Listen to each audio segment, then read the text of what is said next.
Everyone, this is Carol from Practical Mystic. Today I'm going to try to get 2 videos in one. Those of you who have been following me that know that I have been doing a series on self-awareness. Also, a couple videos back, I did one on being a professional tarot reader, and today I want to cover some information about both of those things that I think blend very well together. All right, let's start off with self-awareness. The first step in self-awareness is looking at our belief system. What is our belief system? Our belief system is our reality. Our belief system is what you and I have created at this point in our life based on our thoughts, our actions to those thoughts, and the programming that is in our unconscious that occurred when we were very young. Right up until the age of 7 is what the professionals are telling us, that our unconscious was like a sponge, and we observed and we heard and we saw our parents, our teachers, those people in our lives, our authority figures, and we mimic them and we remember them, and even our thought pattern stems on what they told us was true, because the unconscious does not differentiate between fact and fiction. It believes what it is programmed.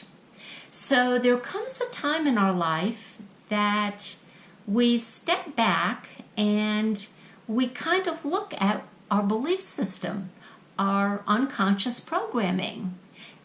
And many of us say, I'm very pleased with how I have been conditioned and what I believe. It's working for me. But about over 90% of us say, this isn't working. I'm unhappy, or I'm aware now that I keep repeating the same patterns over and over again, even when I'm consciously aware that it isn't the best for me. So, what do?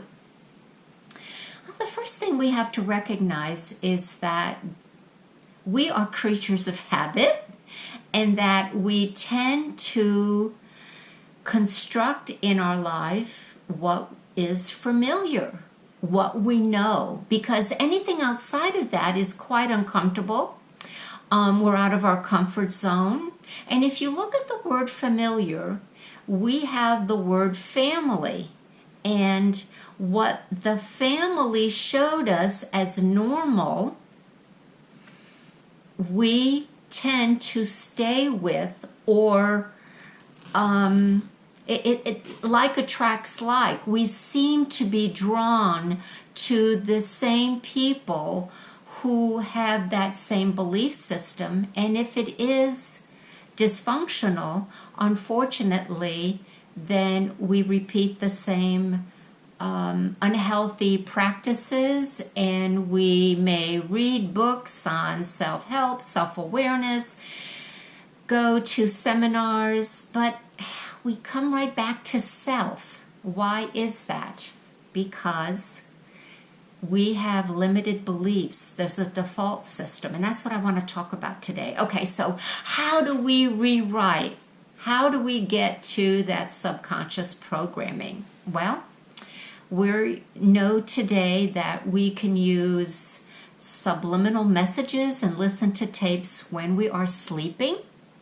We can reprogram the mind by hypnotherapy, and we can also do it through repetition by trying over and over again until we it's really bypassing the ego, which is very hard. So let me expound on that a little bit. The ego supports the unconscious. The ego is going to protect itself. So the ego will disqualified or make you believe that anything outside of that belief system is wrong and shoot it out. So how do we bypass that ego? Again, through repetition, or as I said earlier, going to a hypnotist. And there is another way. Remember, we are now, thank goodness, in an age of energy healing. And back in the year 2000, I interviewed Philip and Jane Montrose, and they talked about EFT, Emotional Freedom Technique. But before I say anything more about this book, I want to give credit to Gary Craig, and he did the foreword of this book. And he basically was the groundbreaker of this technique that he learned from Dr. Roger Callahan back, I believe, in 1998. By 1994, Gary Craig had simplified the tapping technique, brought it in videos, cassettes, and online for all of us to have as a modality. And of course, I believe Philip and Jane took off from there, and I did do the whole course that they offered. I don't know if they do anymore. This was 19 years ago. And today there are many practitioners who do the EFT. I think Carol Tuttle does. John Freedom has another book of emotional freedom techniques. That's excellent.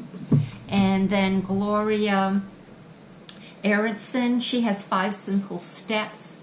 Now, what is EFT? EFT is tapping on the meridians of the body that are connected to the neuro-lymphatic system. Okay, not to get too technical, but what it does is these main meridians, once you tap them, is said to hit the energy anatomy of the body that helps unblock the resistance that we have psychologically as well as lymphatically in our circulation system that lets that energy flow. So these books that I have just noticed and brought to your attention today can help you change belief systems that hold you hostage to repeated patterns that are destructive. Now, our life changes when we reprogram ourselves, when we look at our belief systems and we decide that is no longer who we are. It doesn't validate what we now want to believe, what we now want to create in our life. But it takes a great amount of effort to go within and to look at our conditioning and decide the extensive process. Now, the EFT really works. You have to do it. Further knowledge can be gained by listening to the scientist Bruce Lipton with Biology of Belief and the Wisdom of the Cells. There's so much out there today. Okay, now you may say to yourself, I'm not quite sure what my belief system is. Then I would say to you, look to what you are committed to, because commitment is belief in action. Your reality is created by what you believe you want to manifest in your life. So look at what you want to change by looking at what you created so far and deciding what it is you don't want to have in your life anymore. Okay, now I also know that we cannot control the events in our lives. Things happen to us, but we can control how we respond to those events in our lives. The ego is going to keep you stuck because the ego is saying that Any change is going to jeopardize me, myself, and I, because the ego is quite self-centered, or the ego has the victim mentality. Both of them are working to preserve the status quo that we really believe is working for us until one day we wake up and say, I don't want to do this anymore. Also remember that the ego believes in separation.